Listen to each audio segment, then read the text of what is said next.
Um, Welcome. I do want to remind you guys that we have a fundraiser going. Um, One second. Okay. So, also, if you're watching, because we have, how many people do we have watching? YouTube isn't telling me, but say 6, hi. according to what I see. Hello.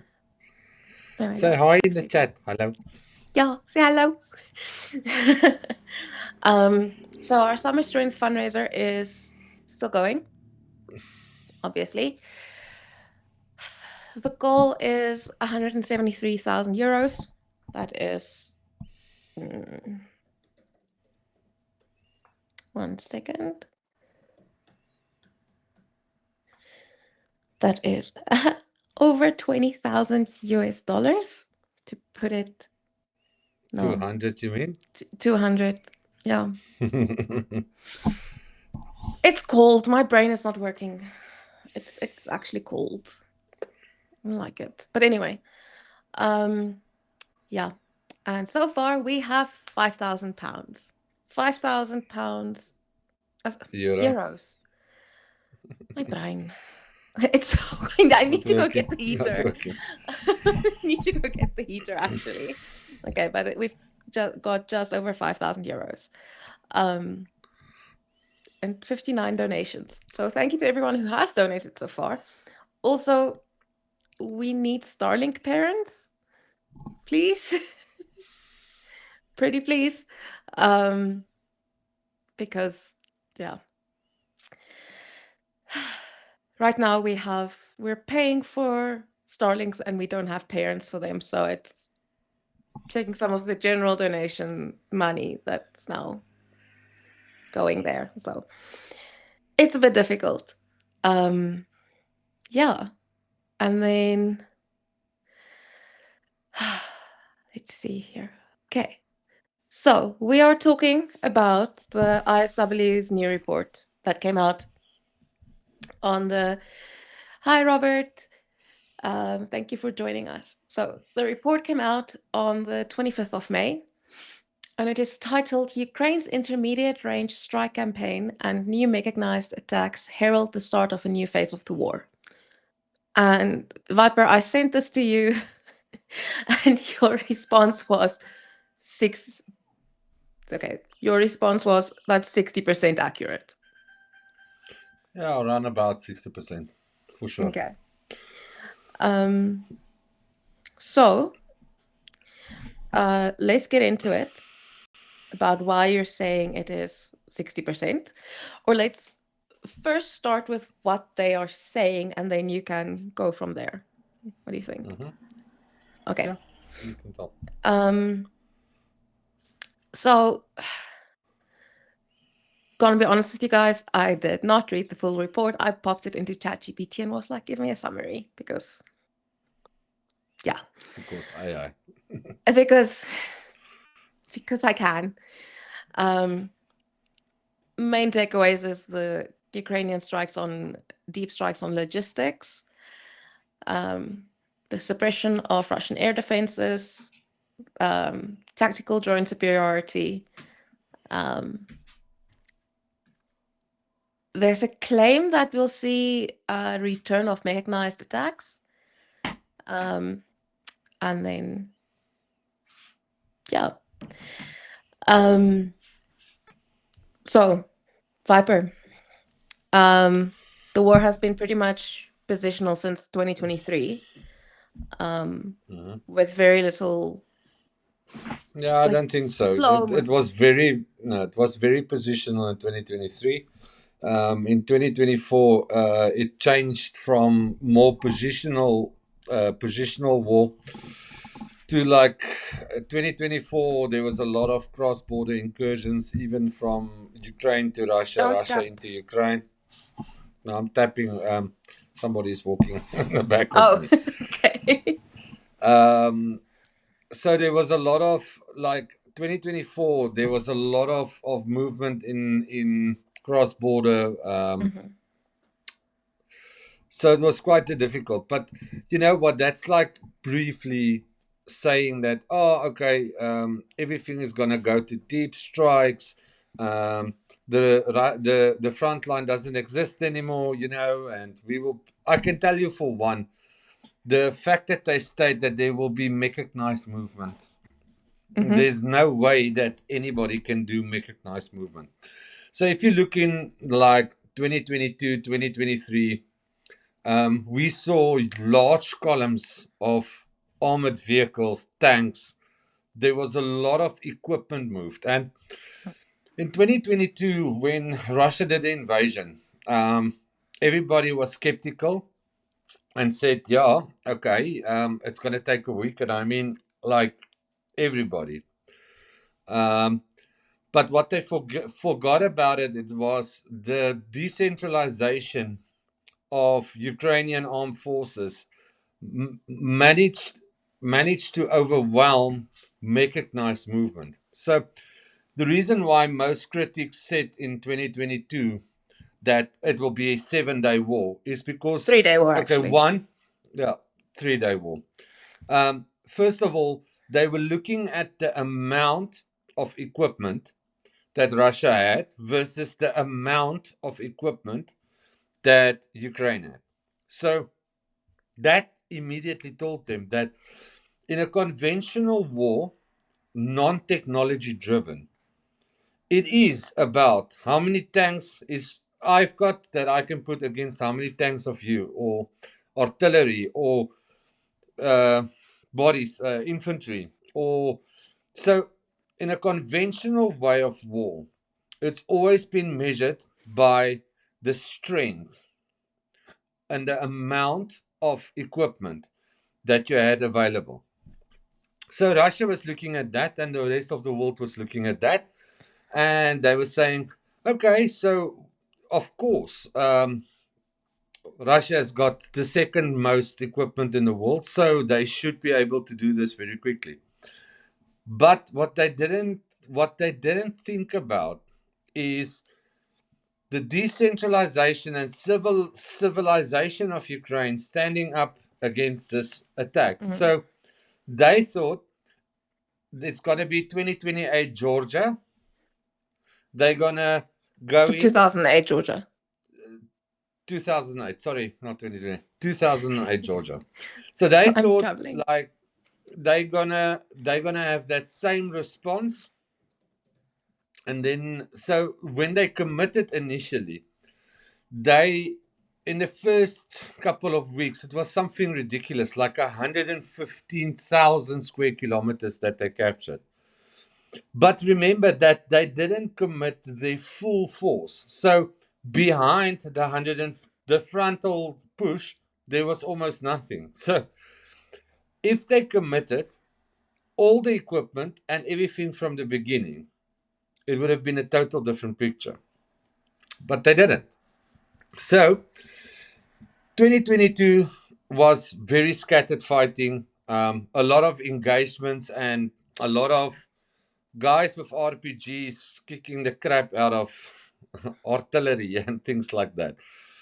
2023, if we look at Bakhmut, it was 24 before Bakhmut, but in 2023, if you look, yeah, it was Bakhmut. So I'm not sorry, I need to just Mm-hmm. Mm-hmm. calculate where I was. So if you look at Bakhmut, you see that it was very long fighting with a lot of equipment. So what the Russian strategy was in 2023 is we're gonna continuously push as much people as we can and as much equipment as we can. Ukraine already at that stage was countering all of that equipment and people. So purely because of resilience and their will to fight. So was there huge tactical advantage from Ukraine's side? I won't say that. I would say it's just purely to innovation. I mean, I saw 2023 some thing that you put on your rifle and it automatically starts firing grenade like a grenade launcher, homemade. That's how innovative this people was. And I mean, that gave them the possibility to push and and to keep the line. But there was a definite line. 2023 towards the end, you will remember a lot of people spoke about the lines not being dug in second and third positions. Also, I think it's sad to say, but the command at that stage, still in the Ukrainian army, had a very Russian mentality. It wasn't so focused on it was focused on what equipment we can get from the West. Okay, and whatever equipment we got from the West, yes, we did apply that equipment very well. But remember, we also didn't get ATACMS. We didn't had all the long range or strike capabilities to disrupt logistics and the backline. 2024 is, I think, towards the 2023 end, when we launched that summer offensive, a Southern Front Zaporizhia push, Mm-hmm. where again we wanted to do a concentrated push, um, and there was a discussion with our partners in the West, and they said no, you need to push into segments because that is tactically what is the best. And at the end of the day, we cannot call it a Ukrainian offensive because we actually didn't make the calls. It was made mostly for us by the Westerners giving us the weapons. So 2024 was a very strong year for both parties, but we still have had a definitive line. So there was a definitive line. 100 meters from us, we could see there's Russian positions. They would try to storm. We will eliminate. We will try to storm and get losses. I mean, it was still a very infantry, although now starting to look at reconnaissance from drones on the battlefield, Mavics, things like that. We didn't had the full. So we started with reconnaissance of drones in 2024 a lot. So we could see what's going on in the front line. We could make quicker calls. We could adapt quicker. And FPV started coming in, so we could use that more accurately. Um, but not to the scale or the limitations or the development that we've seen now. So it was still a lot of resources was tied up into um, people, infantry, and important at that stage in 2024 was we still had a lot of like artillery strikes, artillery working with reconnaissance drones. So we integrated as far as the Russians gone. They also started integrating reconnaissance, but was still very strong in forward observers, the old mentality, the old way of thinking of warfare. So I can tell you from 23, 24, what saved Ukraine was not Western ammunitions, Western things. What saved Ukraine was one, the innovation, and two, the Russian mentality of war. Because Russian mentality of war is the brigade commander gets an order from the corpus level command. He tells his skivvies, okay, listen, battalions, you will do this order without being able to communicate, without a battalion commander being able to question, to give updated information, and to to use his initiative and experience to be able to to still do the order maybe, but use his own initiative, own experience in his area, and say, listen, we're not going to send out 4 tanks. It's not, the enemy is too good with and we're not going to be able to get close to it. Let's rather do a barrage of multiple rocket launch systems. After that, let's start pushing infantry. After the infantry, we put. So from battlefield topography to topography and change of geographics, he's got no say. If they tell him you send 50 people northeast to go and assault a position, what they picked up in reconnaissance, he's got no say in any of it. He just follows the order. So that mentality, and we say it's a Russian mentality because that's the way that they fought in World War II, and that's the way that they still think the world works. But we know it doesn't work like that. Mm. So, yes, discipline is still very important, but being able, um, and from a Ukrainian side, that decentralization that we saw in 2022, 2023 are still carried forward to 2024, 2025, and 2026. So we started moving away from that mentality of you should do, I should do, you should do, I should do, and because that's literally what the front line looked like in 2024. I could tell you in the morning, around 10 past 6, we're gonna get seven tank shots, 55 shells or 152 shells coming in. They're gonna then take the auto 30 millimeter grenade launcher, and they're gonna spray here, and then they take a break for an hour. And it was every morning the same thing. And when they shot their 5 shots, then we gave them 3 shots back, and that's what it used to be. So moving away from that, and our adaptation period in 2024, but a lot in 2025, where we started to move with technologies to check how we can integrate, how we can save life, because we in 2022 walked into a war of attrition with Russia.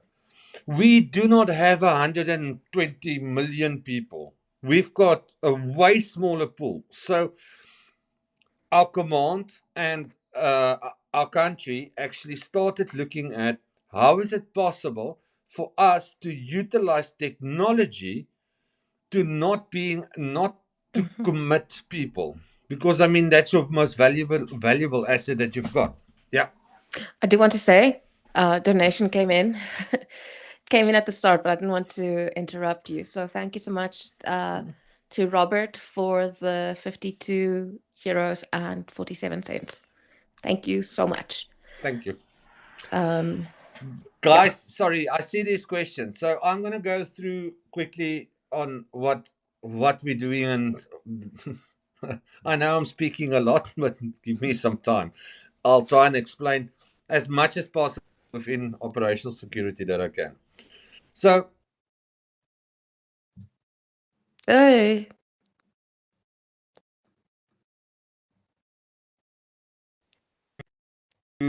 Okay, we lost you. You're there. back now. Sorry, I'm back. So, from 2024 to 2025, we started developing our own equipment, and also again, what's so amazing about the way that we did it is that we decentralized manufacturing, which means that the FPVs that we use, people do them in the kitchen, people do them wherever they can. And what's nice about that is the decentralization of things like FPVs, but also the decentralization of printing capability of 3D printers. Everybody is busy designing as we speak. Everybody is looking at technology, how to further the range, how to break communication of radio link and going digital, um, how to apply autopilot systems, how to develop autopilot systems, how to so again, it's a continuous thing. And I think in mid 2024, in summer, that started sinking in, that after the period that the US has held out on us for 8 months, I think we as soldiers also realized that, hey, if we do not start developing and moving with the technology, we're going to stand still and we're going to be behind. I mean, 2025 saw things like the Vampire, and I mean, the Vampire was initially, the octocopter was initially developed by Russia, not by Ukraine. But with our capability and innovation, we could actually, we captured them and we made it better. And we are using it more than they do. So they just saw octocopter as something that they can bomb the shit out of everybody. And we saw, but hey, if we use this for logistics, how amazing would that be? So that the guys infill and exfil is the most dangerous time Mm-hmm. of any deployment. Let's limit that and drop supplies. Now let's drop supplies. We started developing ground drones. I mean, the ground drones is amazing in the capabilities that they've got.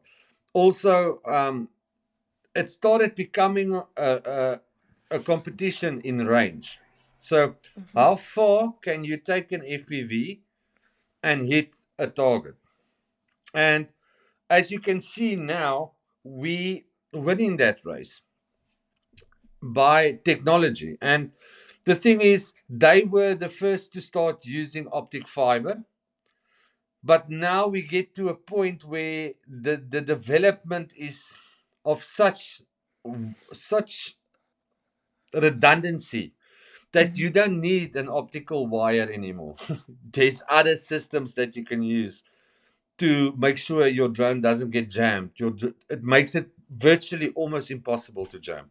So so that has moved, and I mean, everybody's saying, "Oh yeah, Ukraine is winning the war."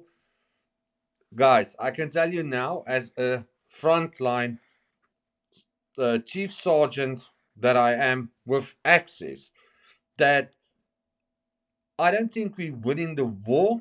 All I think we applying our technology way better than the Russians. The and what we developed in 2025 is now starting to to come to fruition and is really being used now. So I don't think it's that the lines are shifting kilometers after kilometers because, but we also do not think of it as the line anymore. Mm-hmm. Now it's for us, okay, do you want to do attrition? We will kill more than you can mobilize. No problem. Because if you can't mobilize the amount that we take off the battlefield, it means you start running into negative and you're running out of people. And also, Russia, your whole Russian system, which your whole army is built on, is now up to shit because guess what? If you send 50 people to us, we will eliminate all 50 of them. Mm-hmm. Sorry, guys, just we're on air alert, so you're gonna hear some shooting in the background. Wow. Um, It's the first yeah, time I'm hearing that on your side. yeah, it's because I'm sitting in a different place now where you Oh, can actually hear it, and it's summer, so it's nice and hot, and the window's open, so oh, okay. you'll hear. Okay. I Okay, did sorry, hear it my ears earlier. are also just listening, listening quickly where it's going. So if you bear with me for like Okay, just one super. minute, sorry, guys.